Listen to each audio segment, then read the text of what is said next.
Welcome to Virtual Society. I'm your host, Itamar, where we explore the art of Web3 gaming, community building, and much more.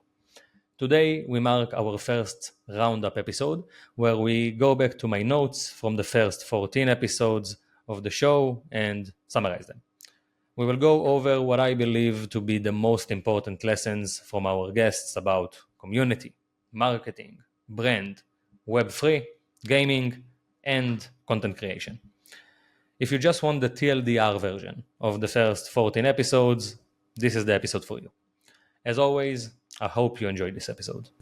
So I'll jump right into it with, I would say, resilience, which it's something that came up from a lot of different guests and a lot of different projects, and I think it makes sense, especially in Web3, specifically because we had like a huge bear market and we interviewed a lot of people that were already running things through this bear market and then came out of the other side into the bull with something that is already established.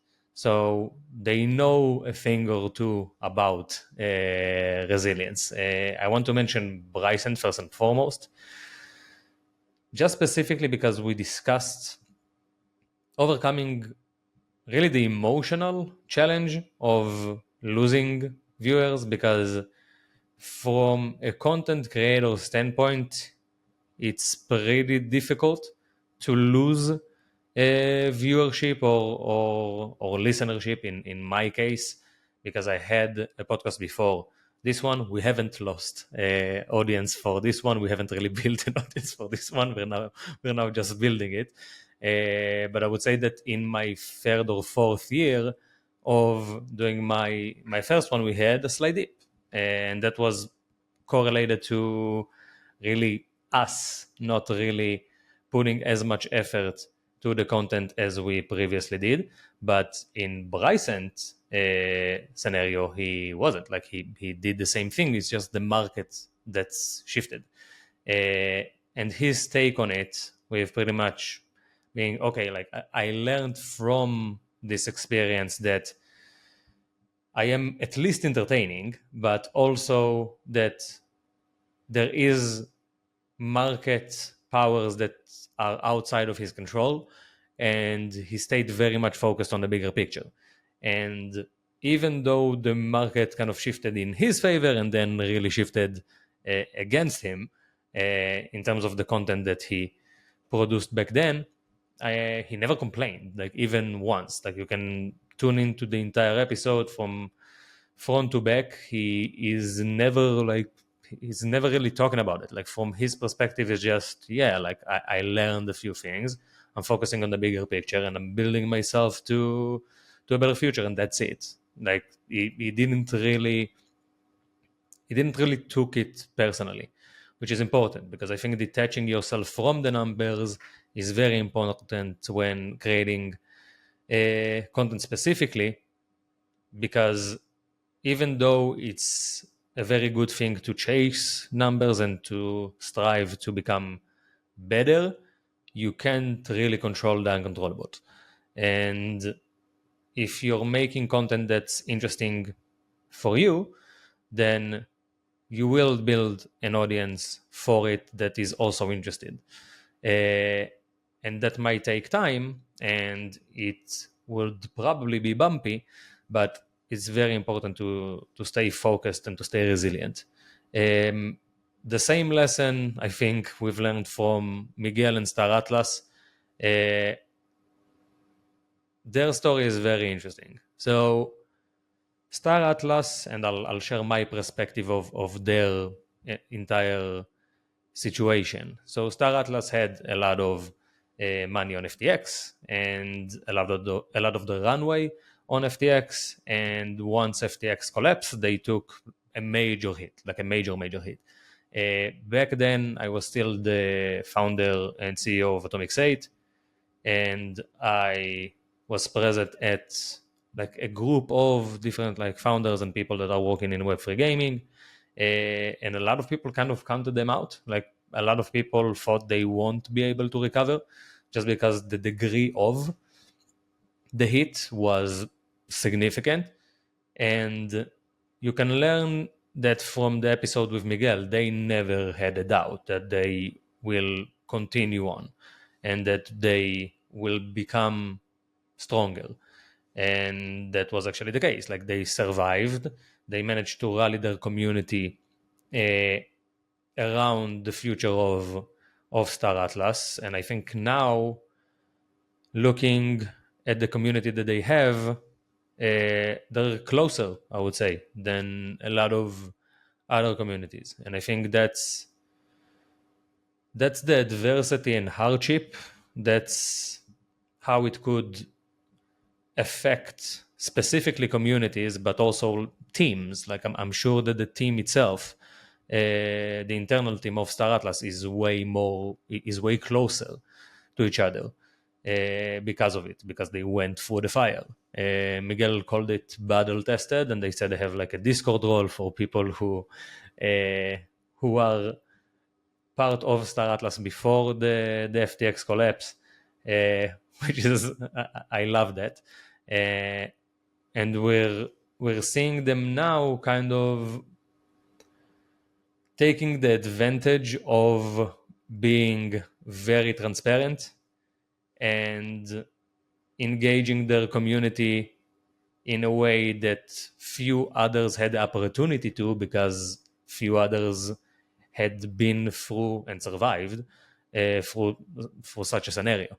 So I would say both of them, and other guests obviously, kind of illustrated that resilience and being agile and being adaptable is very important if you want to move forward, specifically in our space in Web3 gaming, because it's more volatile than your usual market and space. So I think you need it for anything, really, but especially with what we're doing.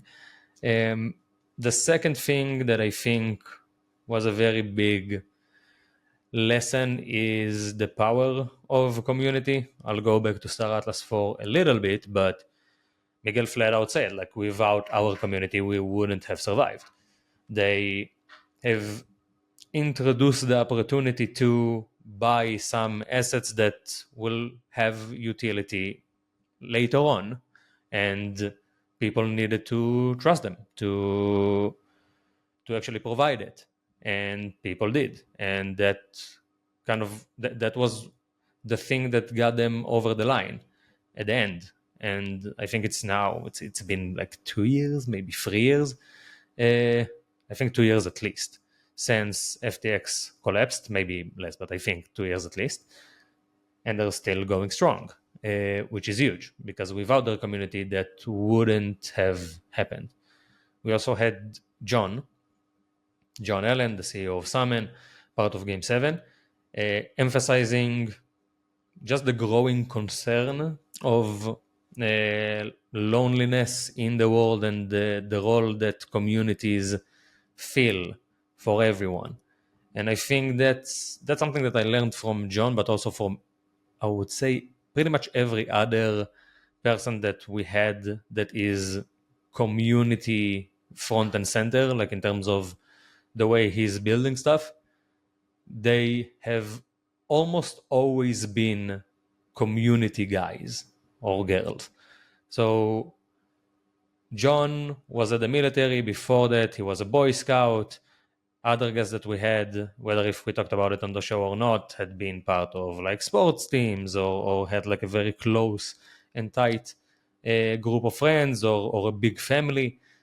That's usually this is usually, I would say, something that we're seeing with people that become community leaders, and are taking community as a front and center thing with everything that they're building. And Web3 projects like Game 7, like Summon, like I would say a lot of just games and studios as a whole, focus or try to focus as much as they can on bringing people together, not just building the technology, but also building the community. And it's interesting because we're seeing gaming soaring for the past, I would say, like 20 years or something. Like video games are soaring, and we're seeing social media somewhat flattens out in recent times. And we're seeing just the conversation moving to platforms like Discord and stuff, which I'm not necessarily the biggest fan of the tool, but it goes into a different, separate thing. Like we had Facebook groups and we had Facebook like pages, and we had your feed or your own page where you would post stuff. You would post stuff that you were saying, and you would talk to other people, and you would communicate to other people in those platforms. That's not really the case anymore. We're seeing a lot of platforms like YouTube, like Facebook, like Instagram. YouTube wasn't necessarily where a lot of conversations had happened before. I think the comment section is still a thing, but Facebook and Instagram are very much now just like, okay, shorts. It's very much like you're the consumer, here's the media. You're not really engaging with other people. You're just consuming usually video that's presented to you.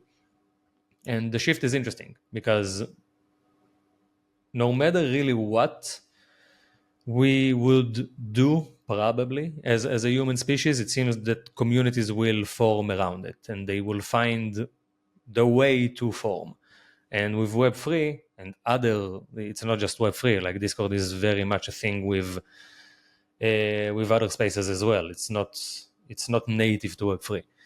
It seems like a lot of communities are now steering to Discord, and I am interested to see if, like some of our guests mentioned, we will see a Discord competitor sometime soon. I don't necessarily think Telegram is it. It sure is, like in terms of the numbers and stuff. I think it's too similar, in my opinion, to like WhatsApp groups and that type of stuff. And I think Discord has different functions that are more community centric, not just communication. Uh, but we'll see. And it's very interesting to me to see if we will see more tools coming up and trying to contest Discord, specifically because a lot of people aren't happy. And I might just go on a small tangent here, but we had our fair share of issues with Discord. Some of them have been like insane, like in terms of if we had something that we could migrate to, we would probably already done that, but we don't. So having something that would contest Discord is maybe me being hopeful and being wishful, but I think it's also necessary because I don't think Telegram is quite the same thing, and I think there is a need for something better, or at least with better support or better user service, because we had insane issues with Discord. Um, so we had the Coco also on, which was very interesting to me because Mighty Action Heroes as a product, as a game, does a very good job in keeping the Web3 side of things on the backend. So the integration is only there once you want to sell or whatever, and it very much feels like a Web 2 game. It feels very easy to engage with it. And having Coco on and understanding how they think about actually building the product and the actual product itself, like playing the game, was very interesting to me because they're setting up not for Web3 gamers, they're setting up for everyone.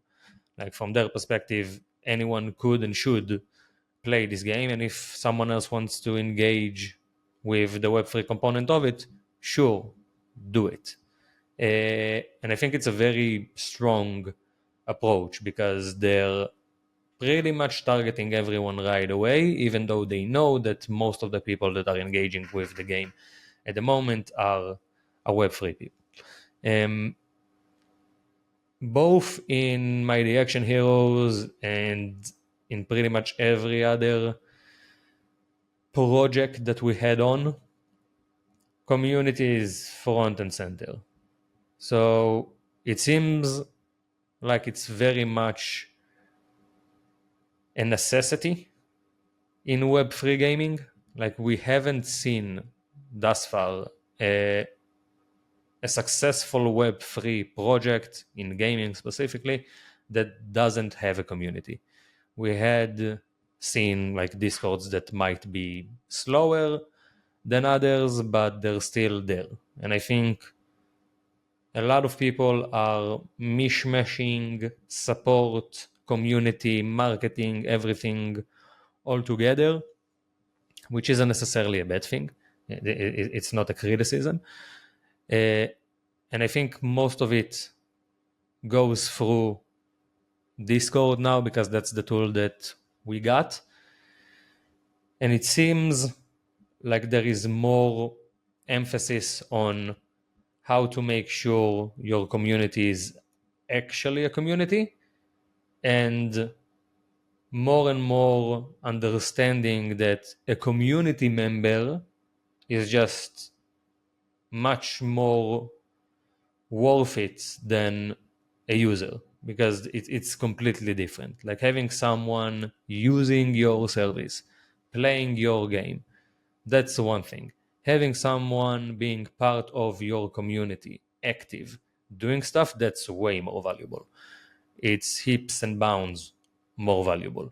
And it seems like Web3 kind of picked up on it because a lot of the traditional marketing tactics are just simply not valid in in web in Web3, both because you're selling a token or you're selling something that could be considered a security for in some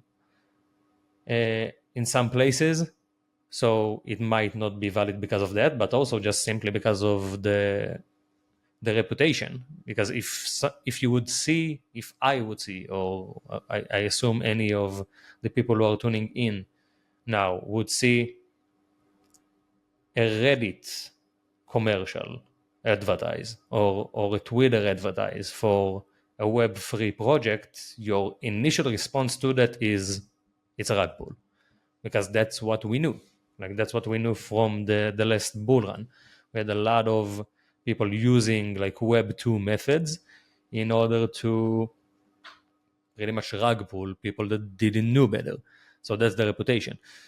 So I think both from a marketing perspective, from a support perspective, and from a community perspective, everything kind of steers into community with Web3 gaming. So the power of it is pretty significant.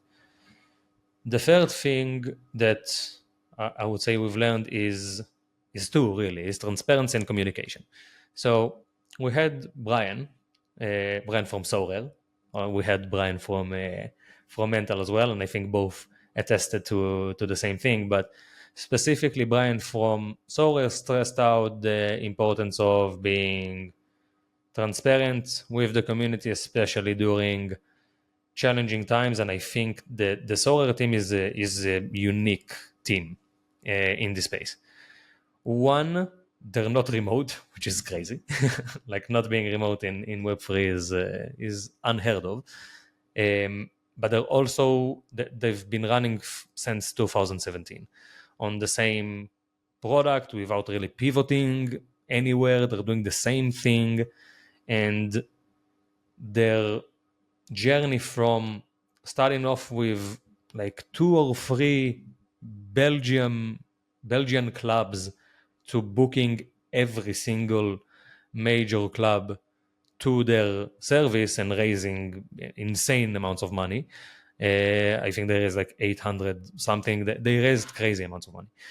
And building what they've built, which is also very much trying to be like not a web-free project. Like their entire ethos is it should be a service that people are enjoying using. So they're trying to integrate as much.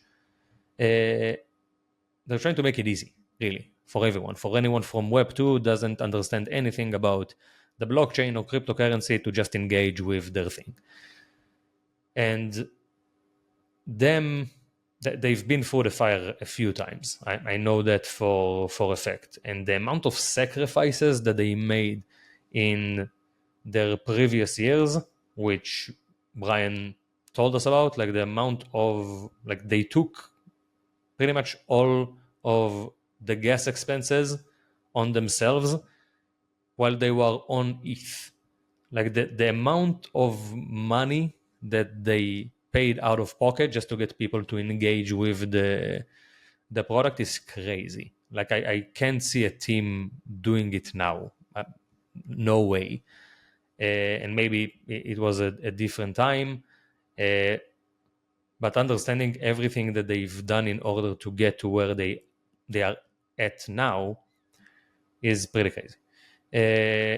And I think that they try their best to be pretty much as transparent as possible and as communicative as possible.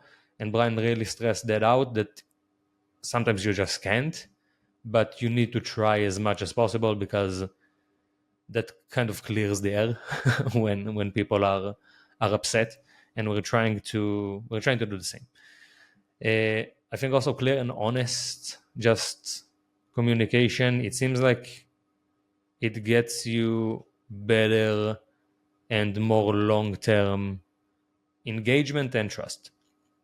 So if we fucked up, us saying, hey, we fucked up, builds a lot of trust, because we're not trying to hide anything. We're just saying flat out, this thing happened, unfortunately, but this thing happened.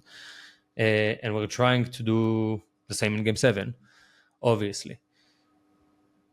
And I think that not just the Bryans, but we had other guests kind of speaking to that at the short term, it's very scary to say, hey, we're not sure, or this thing happened that we weren't aware of, or we fucked up. It's you're feeling like you must know everything. Like in the image that you want to present to your community is one that is capable, is one that they can trust. And you don't want to fuck up, but sometimes it just happens. And although I think it's tempting to just not really talk about the fuck ups, I think it builds a lot of trust once you do. And I think we had a very good example now with being like getting the Discord like hacked pretty much. During that time, we had, I think, 3 like major communities that were hacked. Seems like in a similar manner to us. We were, I won't mention the other 2, obviously. We were the only ones to just flat out say, hey, something happened, make sure to not click anything. Then we managed to take hold of the situation in about like 15-20 minutes. So we minimized the damage, but we flat out said, hey, like something happened, like something that shouldn't have happened here, and we're not sure how. And after we learned how, which sure it was an edge case, but still you feel a bit like you failed the community, even though that at the end of like the amount of people that were affected was minimal, but still like the it's very disappointing, like from our perspective. Like it's not something you want to happen, but that's where you're most at risk, because we thought that we had everything on lock, and then something else came up that no one was aware of, even though we consulted with experts and whatever. But that would always pretty much be the case with security stuff.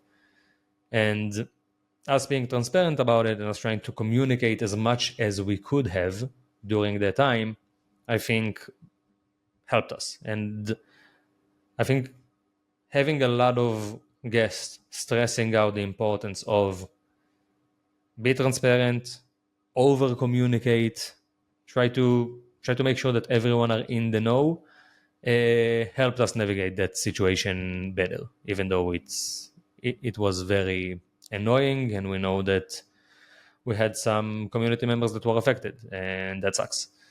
Uh, on top of that, we have like being transparent is easy when everything is all good. It's very difficult when you're in a time of crisis. But I think I'll try to tie it back to Miguel and Star Atlas. This is also the opportunity for the community to get closer together, because we're now been through some hardship. We've been through some adversity together, and I think people got closer because of it. Also, some people got upset, similar to the Star Atlas thing. Like some people were affected, were upset, and left, which is not great. But you can only do your best, and I think the way that we reacted, both in terms of our communications and both in terms of how fast we got a hold of everything, and the fact that we minimized the damage, and that we're trying to help as much as possible to the people affected with everything. I won't give too much away. I think that part builds a lot of trust, and some people didn't necessarily saw it the same, but that's okay. I think another thing that really came up and was important was adaptation and growth. So we had Mitch from Crypto Unicorns, which obviously Crypto Unicorns had their fair share of adversity. Mitch transitioned from a Crypto Unicorns fan to head of marketing, which is like a very strong testament to what Web3 can offer in terms of opportunities, and in terms of just contribution that is very different from a lot of other spaces. So I think Web3, like your experience as a user in Web3 could be very different based on the type of person that you are. Mitch very much loved Crypto Unicorn. He also held very good skills and the important skills to take on a position like head of community.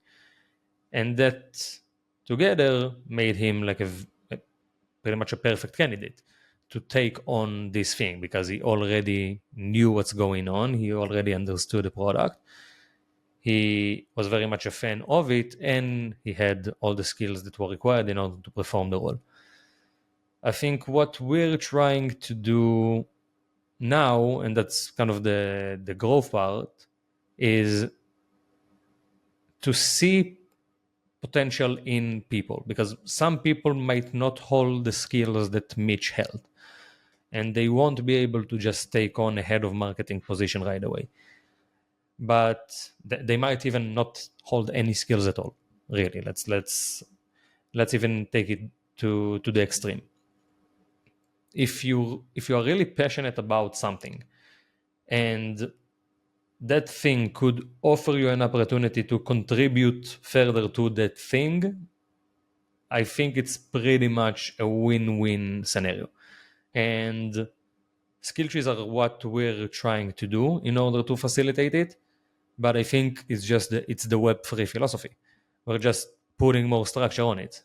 So you could have, and we saw it so many times, people that started off as just a user turned into a moderator and then took another position and became core team members. Like just in game 7 we have like 5 of those cases, like people that were first and foremost community members, then either just got a role right away because we had a position that opened and they applied, and the fact that they already knew everything and were part of the community was such a big advantage, they just took the position, or they slowly and gradually got there in terms of just having an initiative, taking some responsibility, kind of proving yourself, and then moving up.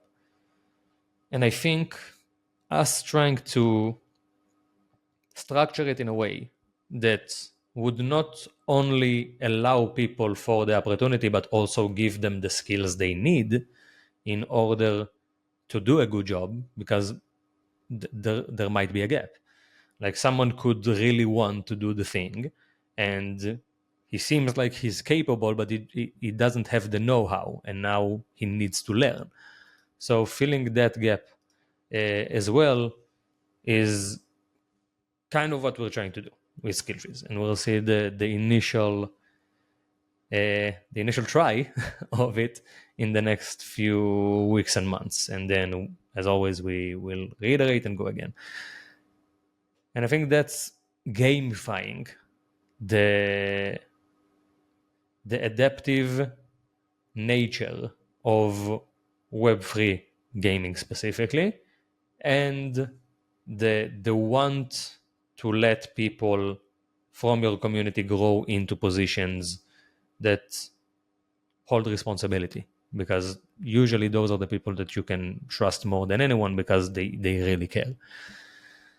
Another thing was just creative, and the power of creative and the power of storytelling, really. So we had Nick from Wanderers, and I think Wanderers is a very interesting experience because it doesn't feel like other games, it doesn't look like other games, it doesn't sound like other games.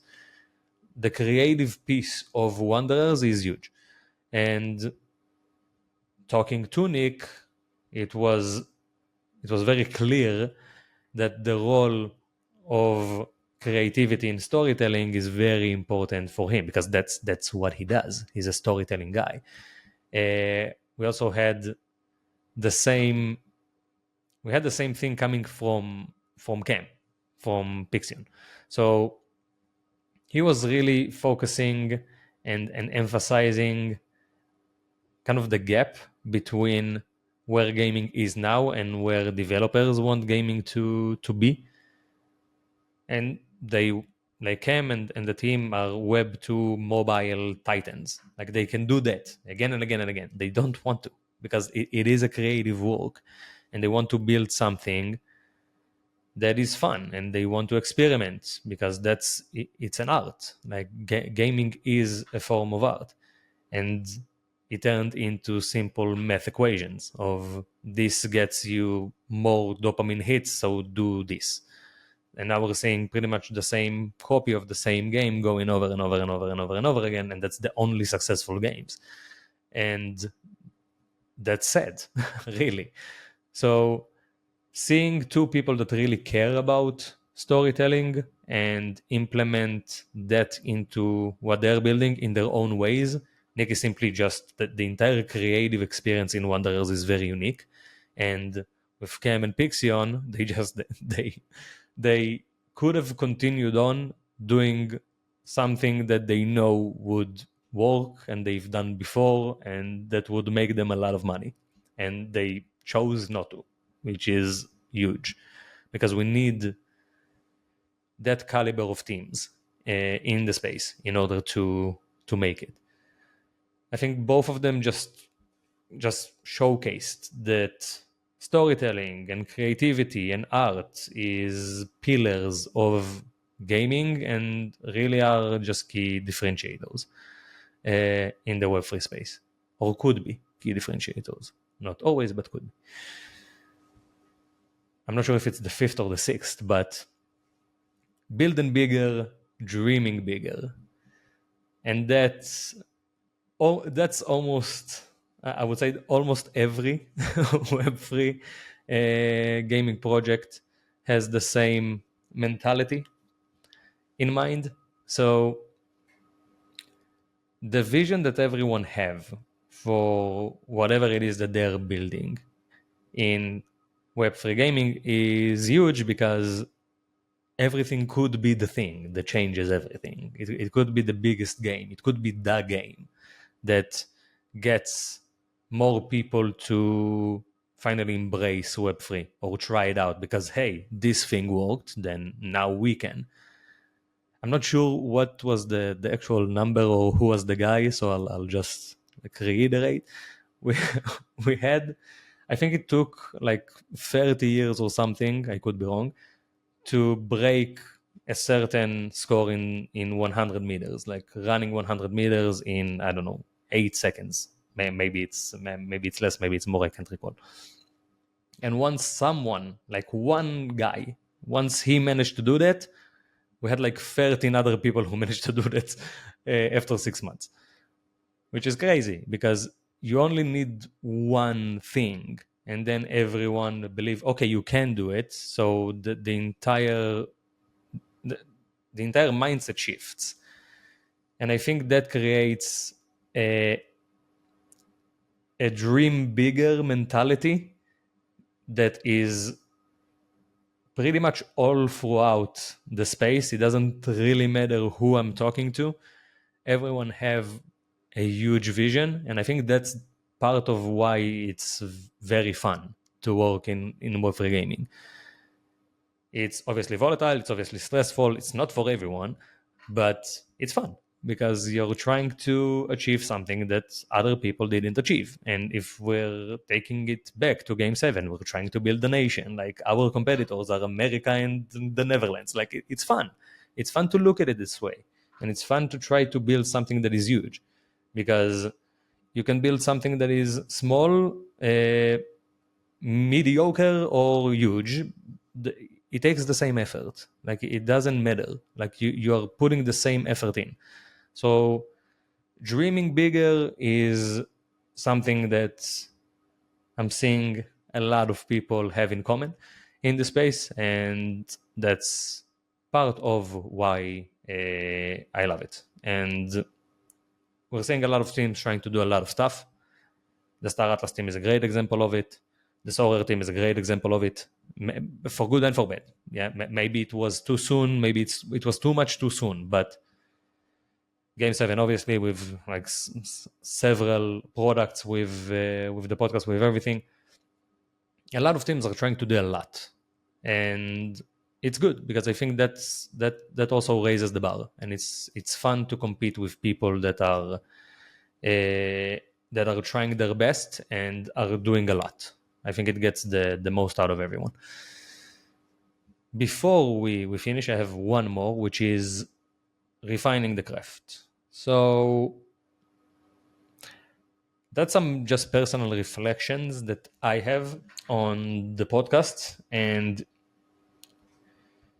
we had several guests that spoke to like how long it took things to really happen, and how much they measured before they finally went with the thing that they decided to go with. And we had Cam and the Pixion team specifically killing like 5 games before finally going with finally picking one and going with that, which is Fableborn. So I'm not sure if so Pixion is Fableborn. I think that's really important because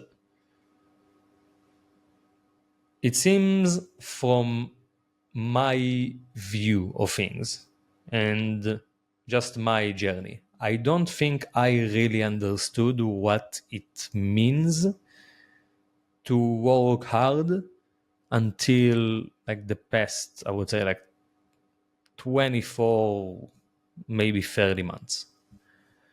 Like, I thought I was working hard and I wasn't. And I thought I was making an effort and I wasn't. And I don't want necessarily to, I don't want to give necessarily like an example out of my work at Game 7 or whatever. I'll give an example outside of it. I recently anointed, I think is the word for it, a wedding ceremony of two of my best friends. So they asked us to pretty much be the rabbis for their wedding, myself and then another friend of mine. The entire thing was like 10-12 minutes, and I think we had at least 40 hours that we've put into those 10 to 12 minutes, and it came out perfect. It came out amazing. It came out insane. Like people asked us, hey, you should, pretty much came up to us and said, hey, you should do this for a living. Hey, can I link you with like a couple that I know that is going to get married? Maybe you will do that to them. I was like, fuck no. Like, fuck no. It took so long. And I will need to charge so much in order for that to actually make sense financially. So no. But that's a good example of just how much work things actually take. And it wasn't 40 hours of pretend work. It was 40 hours of writing the script, editing it, going again, presenting it, going again and again and again and again and again and again and again, until you can just like flat out just read it without any notes or whatever, and then again, and then 10 more times, and then 20 more times, and then adjust. And that's what it takes. So the if I'm looking at it, I'll bring it back to this show. Ideally, I would like this show to compete with the biggest shows ever.